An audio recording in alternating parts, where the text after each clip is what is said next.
Vamos a recibir a una Lisa que nos ha acompañado durante todo este tiempo en el programa, Eduardo Salmón, él es politólogo, y con él vamos a hablar justamente sobre cómo llegamos a este fin de año y cómo nos ha cogido esta coyuntura. ¿Qué tal, Eduardo? ¿Cómo estás? Muy buenos días. Hola, Patricia, buenos días. Gusto verte. El gusto, por supuesto, es nuestro. Hemos estado asistiendo a una suerte de conflictividad social, a otra vez cambio de presidentes antes del final de su mandato, en lo que en algún momento el Perú tenía una visión de estabilidad, ¿no es cierto?, con respecto a la región. Mientras mirábamos de pronto Ecuador, Bolivia, cómo cambiaban presidentes, y ahora nos tocó a nosotros cuando esos ya son países que aparentemente, porque con Latinoamérica nunca se sabe, se han estabilizado. ¿Cuándo va a acabar, Eduardo? ¿Cómo miras esta suerte como de racha que nos ha traído? Que no es casual, ¿no es cierto? Las circunstancias están dadas desde muchos aspectos para que esto ocurra, y si esto tiene perspectivas de parar o al próximo presidente que, no sé, tenga una oposición muy fuerte o que no tenga una aceptación muy alta en la calle, también se le va a sacar antes de que complete su mandato. Me temo que de parar estamos todavía lejos, en el sentido de que creo que no hemos tocado fondo aún, y eso es lo crítico de nuestra situación. Es decir, siempre podemos estar peor, lamentablemente, ¿no? Esa es una frase ya que se ha normalizado. Y creo que el punto de quiebre, si ponemos una fecha, fue el 2016, ¿no? El 2016, cuando se empezaron a normalizar el uso de los botones nucleares, por así decirlo, ¿no? A normalizar el uso de las vacancias, a normalizar el uso de los cierres del Congreso, de las intentonas de los cierres del Congreso. Creo que ahí es donde los actores empiezan a tener estos incentivos perversos de normalizar las herramientas de última ratio como si fueran del día a día, ¿no? Entonces, ¿cuándo va a parar? Bueno, cuando o los actores, que creo que está difícil, lleguen a confrontarse con una situación masiva por parte de la sociedad civil, con una respuesta a la sociedad civil, y en ese sentido empiecen a interiorizar que, bueno, tienen que tomar ciertos acuerdos para la estabilidad, ¿no? O cuando lleguemos a un punto de inflexión en donde esto no da para más, nadie tolera más esta situación y hay un masivo vuelco de la sociedad civil. Creo que esos van a ser los gatillos de un posible cambio futuro, ¿no? Uh-huh. Ahora, hay algunas características como, yo siento que cuando se pasa una raya en determinados sistemas, como el sistema democrático, puede pasar un montón de instituciones, se corre el riesgo de lo que ha pasado en el Perú. Se normaliza una medida extrema. Se le pierde el miedo a apretar el botón rojo, por decirlo así, y empezamos a apretarlo compulsivamente, sabiendo que esto lo va a destruir todo. ¿Se tiene que hacer algún ajuste en la legislación, Eduardo, para que esto finalmente deje de ocurrir? Es decir, ponerle más cortapisas al hecho de que alguien pueda simplemente vacar a un presidente o un presidente cerrar al Congreso, ¿o esto no es un tema de reglas, esto es un tema de conducta política? Yo diría que es ambos, pero si me pides poner un peso, yo creo que más está en la voluntad política, ¿no? Digamos, en las reglas no escritas, porque mi temor es que si, por ejemplo, si hubieran las reformas de la Comisión Toesta, por ejemplo, si se hicieran al pie y al detalle cada una, yo dudo que se cumplirían o se usarían debidamente, ¿no? Esa ya es mi sensación actual. Entonces, también tengo mucho temor por la situación de posibles reformas. Están contra el tiempo, obviamente, falta la segunda legislatura para poder aprobar realmente el adelanto de elecciones, pero mi temor de este tiempo que ha ganado el Congreso y incluso también el Ejecutivo es que se intenten más contrarreformas, ¿no? Entonces, yo no espero ningún clima ni ningún incentivo, creo que tienen los actuales actores, para hacer las reformas que realmente necesitamos. Uh-huh. Pero que sí, llegado el tiempo, va a tener que haber un espacio y un lugar en donde podamos debatir a fondo realmente qué queremos como país, ¿no? ¿Qué modelo queremos, ¿no? Actualmente estamos en un parlamentarismo en la práctica, por más que nuestra constitución, su sentido sea otro. Entonces tenemos que definirnos como país que queremos, cuál va a ser el estilo de balance de poderes que queremos establecer, que no tenemos actualmente, y así muchas reglas más.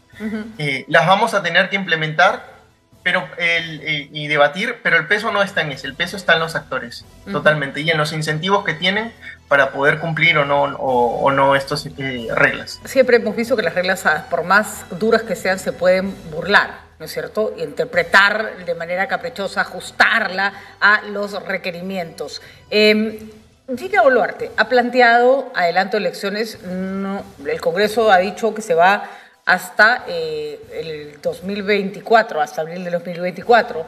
Se esperaba que el adelanto se hiciera antes. Tú lo acabas de decir y yo no sé si te refieres exactamente a este punto. Darle más tiempo a un Congreso para que haga las reformas necesarias para que las próximas elecciones no sean iguales, me parece inútil cuando lo que tenemos es un Congreso que no ha querido hacer ninguna reforma y que no sé por qué tendría que iluminarse en un último año que se va encima, ¿no? Eso es como los señores de la Victoria que no recogen la basura. O sea, les va a dar básicamente lo mismo. Dina Boluarte, ¿llegará a ese plazo? ¿Cuál es ¿Cómo ves el próximo año? Dado que la gente se ha quedado tranquila, siente que la convulsión que acá hemos tenido terrible, con una cantidad de muertos absolutamente inaceptable, ya se calmó, pero hay que recordar que entre Navidad y Año Nuevo suele haber, en términos de conflictividad social, un silencio, que no quiere decir que la furia o las razones por las que se ha ido adelante con la protesta no se queden ahí.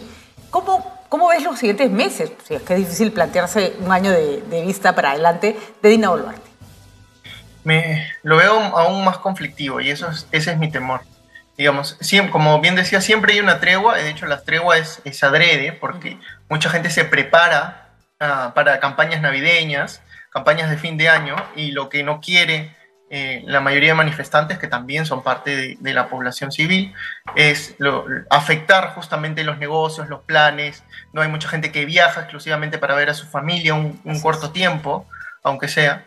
Entonces, pero los motivos se mantienen, la molestia se mantiene, y es más, hasta creo que pueden haber aumentado, ¿no? Por ejemplo, estamos viendo ahí el saludo navideño, ¿no? Que parece incluso solo mencionó en un solo momento la palabra transición, cuando debió ser desde el inicio, ¿no? Si ella, con un diagnóstico adecuado de la presidenta, que si bien es constitucional, no tiene legitimidad y por tanto solo le quedaba asumiéndose como transición, ¿no? Y abocarse más bien a la sociedad civil, apoyarse en la población, más que respaldarse en el Congreso, que es lo que a todas luces está haciendo, ¿no? Y además también de apoyarse en las Fuerzas Armadas, ¿no? Lo cual es sumamente peligroso, ¿no? Es un gobierno, creo, que se erige de forma cívico-militar, con bastantes tintes autoritarios, hay que decirlo con claridad. Entonces, pienso en un año que... Disculpe, Eduardo, la interrupción, pero me gustaría tu opinión al respecto. Sobre el que a mí me parece Dina Boluarte ha perdido injerencia. O sea, a mí me da la impresión que la presidenta no está en condiciones de decirle ahorita a las Fuerzas Armadas o a la policía, no sé si muy avisado lo que digo, o al ministro o al primer ministro, qué hacer en términos de del control del orden, por ejemplo, ¿no? Yo creo que ella simplemente acata lo que otros están haciendo. Sí, en muchos de los discursos, justamente, y en las últimas entrevistas que dio, ¿no? Hubo un domingo que dio varias entrevistas, y ella misma, curiosamente, porque en las respuestas que daba, en algunas, ella misma se definía como que había hecho consultas, o sea, como que si no tuviera el control de la situación, tal cual, y que más bien responde a otros intereses, ¿no? Incluso en la conformación de su gabinete, cuando ella es la que toma la última palabra, ¿no? Así es. Entonces, en ese sentido, no parece todavía ubicarse del todo y entender completamente lo grave de su situación, ¿no? Y en términos del gobierno, sí, yo creo que no. Además, cuando tú das ese paso de volverte autoritario, de poner a las fuerzas del orden de tu lado y casi como carta de presentación, eso ya eso no es fácil de retroceder. Diste un paso muy fuerte en términos simbólicos que además tiene aceptación en cierta población. Hay que decirlo, en la población que está en Lima, que está más cerca de ella, digamos, ¿no? Es una situación compleja. Y en términos de esta convulsión social que tiene, creo yo, muchas caras, muchos protagonistas, muchos matices que se encuentran todos en la calle y que a la hora de combatirla nadie se toma el trabajo de hacer la distinción que se tiene que hacer, por cierto, ¿no? Cuando la gente dice, ay, ¿acaso cuando disparen les vas a preguntar, ¿eres terruco o estás pasando por acá? Sí, eso es lo que se hace normalmente. No se dispara justamente si no sabes si la persona que tienes al frente es una persona que te va a agredir o simplemente es una persona que está caminando por la calle. Pero, ¿qué va a pasar con ese otro lado? Bastante complejo, justamente porque creo que la situación en la que estamos en gran medida es responsabilidad, creo yo, del expresidente Castillo. Eso también hay que hacer claridad, pero los muertos son responsabilidad política de Dina Boluarte. Y eso también hay que decirlo con claridad. Se le dijo desde un primer momento que el estado de emergencia no era lo adecuado y que más bien iba a traer mayor clima de violencia y represión, y tal cual sucedió. Cada día nos enterábamos de más muertos en distintos lugares o heridos graves que pasaban a fallecidos. Entonces, es un problema porque, como tú dices, no retrocede y no hace esta distinción. Cuando lo que se necesitaba era justamente los canales de inteligencia a todo nivel, desde la DINI, desde inteligencia policial, ¿no? Que realmente haga su trabajo, porque una señal clara que la inteligencia no ha funcionado es cuando ocurren los hechos. Porque la inteligencia actúa de forma preventiva, ¿no? No es una inteligencia operativa. Justamente la DINI nace como reforma del ex servicio de inteligencia porque ya no tiene un enfoque operativo. Entonces, ese es el problema y también Pedro Castillo nos había dejado ministerios básicamente dados en preventas, y en ese sentido la PCM había perdido mucho de sus insumos que tenían en el área de conflictividad, de material, de capital humano que tenían para hacer esta avanzada en el terreno, hacer esta distinción, identificar, cuáles son los pedidos, realmente quién está al mando o si no tienen un mando en determinada zona del conflicto, etcétera, etcétera, ¿no? No, además es curioso, ¿no? Porque en los diagnósticos, en la información que claramente le alcanzan a la prensa, va explicando los hechos, están los nombres de los culpables, quiénes son los que mueven el cotarro aquí, quiénes son los que financian allá, pero no está ni uno preso. Lo que tenemos es un montón de chicos baleados en la calle y los responsables de por lo menos manejar la parte violenta de la protesta siguen dando vueltas por ahí, ¿no? Sí, y no ha ayudado tampoco la prensa en la cobertura, creo yo, porque se ha mostrado una desconexión con las regiones que es increíble, ¿no? A muchos medios les ha costado coger el teléfono, llamar a alguien. Sí, y coger el teléfono, llamar a un reportero local o periodista local y que le diga, ¿qué está pasando realmente? ¿No? ¿Quiénes son los que están o no están? Eso es lo primero. Y lo segundo es que han enfocado esto como un tema de vándalos, de asusadores, ¿no? Y hasta de terroristas. O sea, ha habido un claro terruqueo incluso en medios de comunicación. Y eso no hace más que incrementar nuevamente la posibilidad de violencia siempre, ¿no? Y complicar la situación. Recién, incluso esta semana, están empezando a ver desde los medios más enfoques en quiénes son los fallecidos, sus historias personales, cuando también algo básico de los periodistas que deben hacer es justamente ver la otra parte, ¿no? O sea, preguntar justamente a los heridos o a los deudos de los fallecidos quiénes eran, qué hacían, por qué participaban, etcétera, etcétera, ¿no? Mucha responsabilidad, y sí debo confesarte que nosotros, por riesgo de ser tildados de un montón de cosas que no somos, insistimos en que esto no podía ser y en que además bastaba ver, es impresionante, Eduardo, la cantidad de imágenes de celular que contradicen las versiones de la policía, por ejemplo en Ayacucho, ¿no? Sí, murieron en un enfrentamiento por intentar tomar el aeropuerto. No, murió gente hasta la noche que estaba parada en la puerta de su casa, que no estaba ni siquiera parada frente a la fiscalía, ni siquiera estaba intentando tomar un aeropuerto. Sabemos de personas con nombre y apellido que han muerto simplemente porque estaban cruzando la calle. Y escuchas argumentaciones tan ridículas como, bueno, ¿qué hacía ahí? ¿Cómo que qué hacía ahí? O sea, estás en tu ciudad, tienes que salir de tu trabajo para ir a tu casa. ¿Acaso alguien se va a quedar metido en su trabajo hasta el día siguiente? ¿O simplemente te da curiosidad y quieres ver? ¿Y qué? ¿Mereces morir? ¿Mereces morir? Es una persona que va a ver un laberinto es porque confía que no le van a tirar un balazo, porque eso es lo normal. Pero no, parece que perdimos todos la razón o que, bueno, que cuando no se quiere ver y ya está, ¿no? Pero sí me preocupa un posible adelanto de elecciones, un pedido de asamblea constituyente que me gustaría que nos contaras si es que va a prosperar o no, desde tu perspectiva, qué va a pasar si no prospera además, en este ambiente que si Aníbal Torres, con su discurso flamígero, y por ejemplo Betsy Chávez y el mismo Castillo asusaron la pradera en los últimos meses y semanas que estuvieron en sus cargos, esto no terminó más que aparentemente ponerle rostro, foto, titular, cámara y muertos a un discurso que se vino calentando desde una irresponsable clase política. Es como para todas estas personas que estuvieron escuchando todos los días esta andanada de discursos de que a Lima detesta provincias, que este es un país donde hay privilegiados y otros que se mueren, se les volvió realidad el discurso, más realidad que nunca. ¿Cómo organizas unas elecciones así? ¿Cómo organizas, si es que tal cosa se da, un referéndum para una asamblea constituyente así? Ese es el problema y mi preocupación del próximo año. Es decir, incluso mi temor es que el margen, la ventana de oportunidad que tenemos del adelanto de elecciones como un desfogue se va cerrando. Ajá.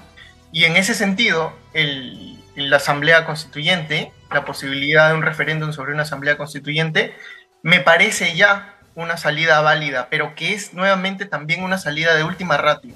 Es decir, en una situación normal yo no propondría, yo no he estado de acuerdo, sí estoy de acuerdo en debatir, en perderle el miedo a debatir, pero no creo que sería la salida más adecuada.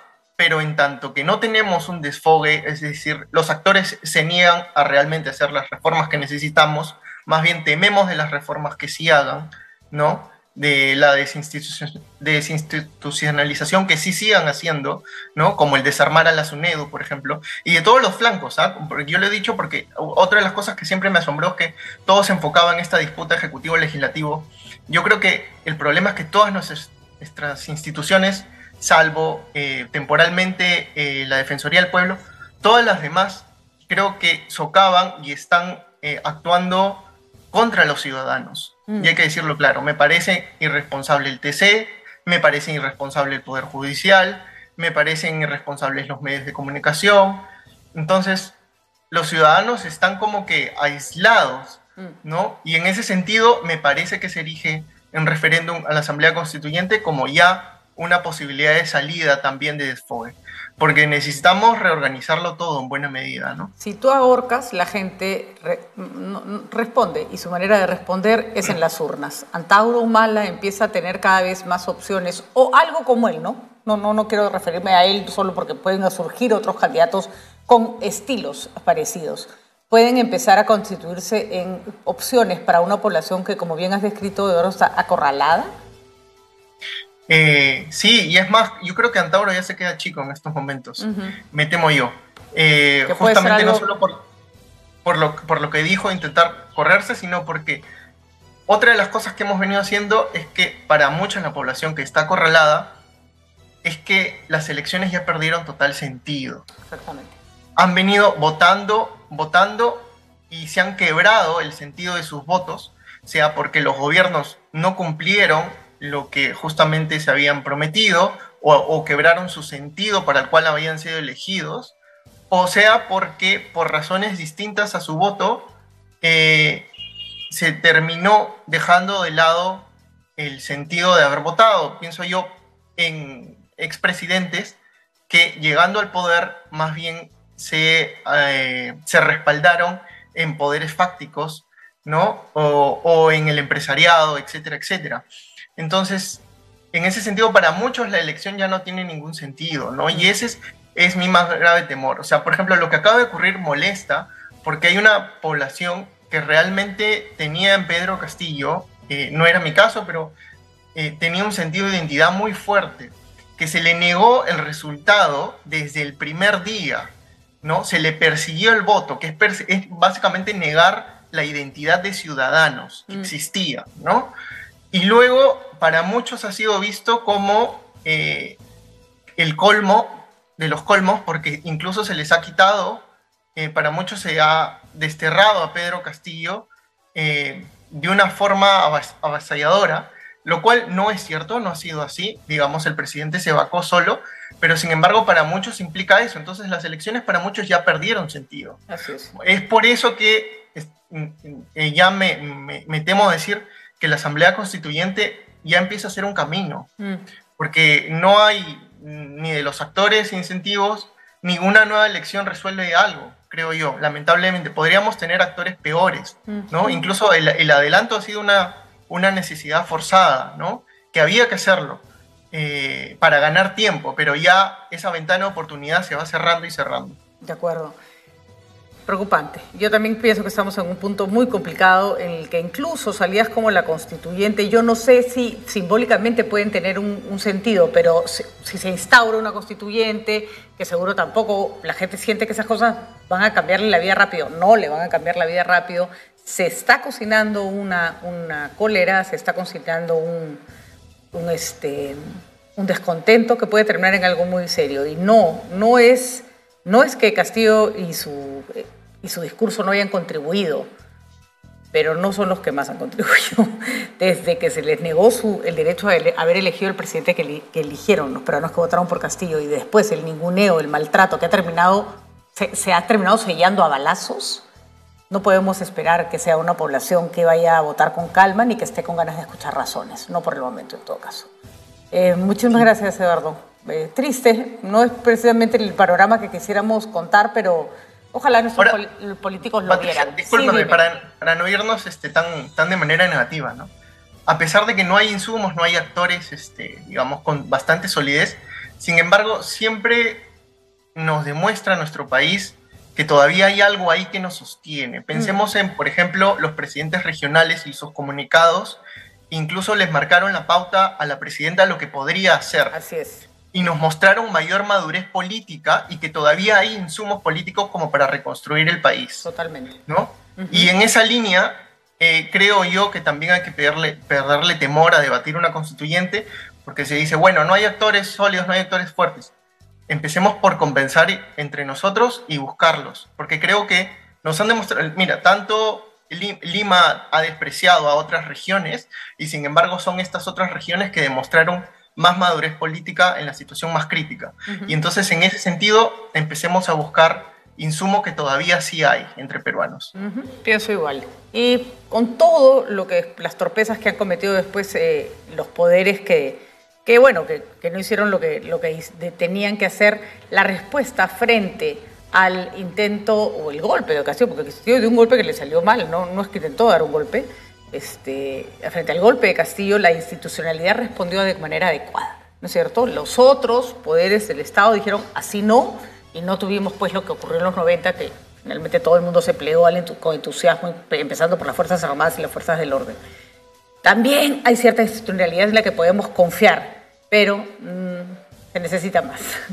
Eduardo, sí, estamos al límite. Estamos al límite. Muchísimas gracias. Lo mejor para ti, que tengas un magnífico año, y gracias siempre por habernos acompañado este 2022 con tu análisis político. Seguiremos el próximo año, como siempre. No, gracias a ustedes y gracias a Nativa por lo que viene haciendo. Sé que es impopular decir que no hay terroristas en las protestas, que sobre todo en Lima, explicar con claridad, y lo que vienen haciendo me parece muy importante desde Nativa, ¿no? Gracias. Así que gracias a ustedes, más bien.